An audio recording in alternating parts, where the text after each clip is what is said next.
After many years, Phil Spencer is leaving Xbox. He retired back in February, pretty much effective immediately when it was announced back on February 20th. And we have this new girl, Asha Sharma, who's going to be stepping in to be Xbox's new CEO. Now, the really strange thing about this is that usually when people retire, usually it's not effective immediately. Yeah, more often than not, when someone announces a retirement, they'll say, oh, it's going to be effective 6 months from now or at the end of the year.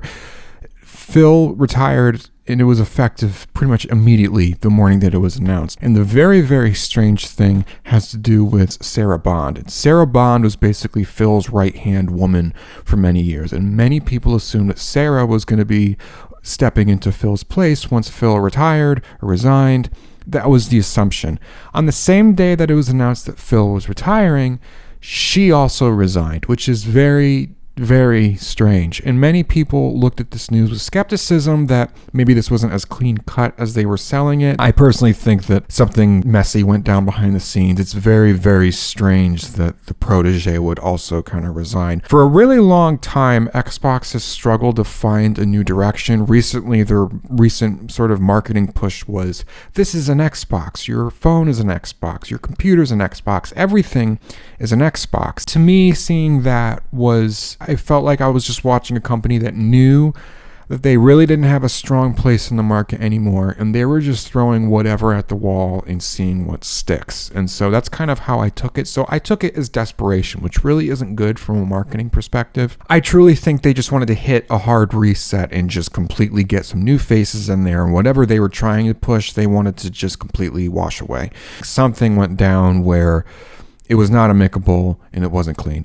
We'll never know. That's what I'm going with here. And now with Asha kind of in the reins, they're now looking at Project Helix, which is going to be their kind of next gen sort of experience that they're pushing. In terms of a brand, no one takes Xbox seriously anymore, even people who still play Xbox and follow with the ecosystem. And many people were assuming that they were going to back out of the hardware space because it hasn't been looking good. They've been raising prices, the value has been going down drastically. They don't really have any exclusives anymore because they port everything, and the exclusives that they do find, they tend to cancel before they even launch. They're now pushing Project Helix, which is going to be their next gen Xbox console, and the only thing that Asha confirmed about it so far is that it's going to be able to play Xbox and PC games. They're not being specific in the direction they want here. In my opinion, Xbox is going to become a publisher whether they like it or not, and if they haven't already become that already, they're going to have these hardware experiments over the years that'll appeal to a small subset of people. They're just going to become a publisher. I'm thinking about kind of what happened with Sega in the late 90s and early 2000s,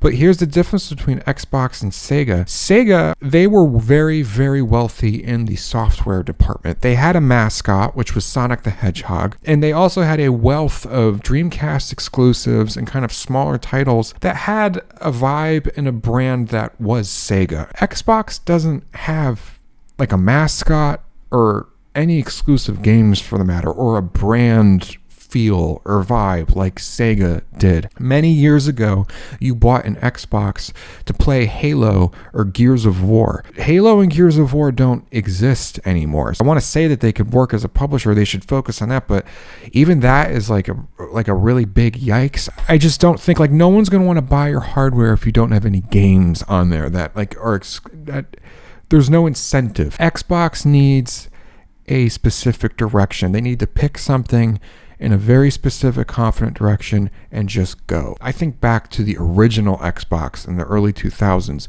When the Xbox first dropped, it was marketed as this mature, edgy console. If you want, the fastest cars, the best graphics, the hottest girls in the games, and you want to run around blowing stuff up as Master Chief. That was what the Xbox was. It was a very macho brand. And it worked because that was their niche. PlayStation was more artsy. Nintendo is kind of, like Nintendo. They have their wholesome approach. Xbox was mature and raunchy.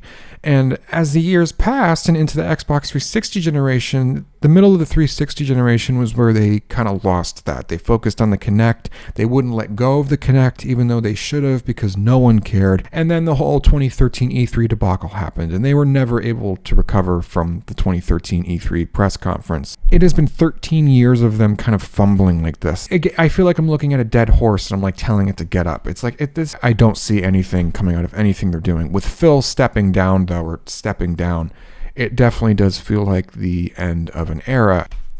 Who cares? Who cares? And the other thing about it is they're trying to push the return of Xbox. If you want a comeback, you can't market a comeback. You have to earn it. You kind of become smelly when you mess up. Your brand becomes smelly. And when you stink, it's hard to get people back in your corner once that's kind of been established. But it's damn near impossible to do that brand repair, but you have to just thread the needle very specifically. You have to pick a direction and you just have to go in it. And you can't have any self-awareness about, oh, we messed up before or whatever. You cannot center your next push around, escaping failure. You have to center your next push around confidently running into something that's interesting and invigorating and that makes people want to get on board. And if you come at that with a confident push and it lands really well and you're doing something cool, then the people at home will kind of connect the dots themselves and go, oh man, this is a comeback. Like, that's how you do it. And to no one's surprise, Xbox isn't doing this very well off the bat. So they're talking about the return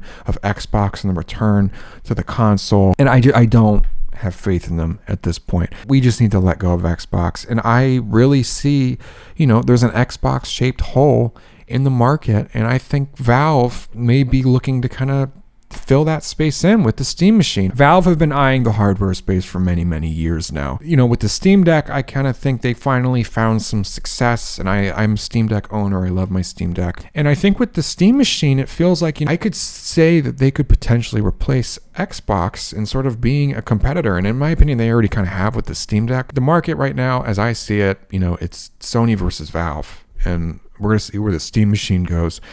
I just don't think Xbox has a footing anymore. And even with Project Helix, it's just like, who cares? Like, who cares at this point, honestly? I mean, RIP Xbox. And we'll see what the future holds, though. We'll see where the gaming market goes. But that's my 2 cents on Xbox.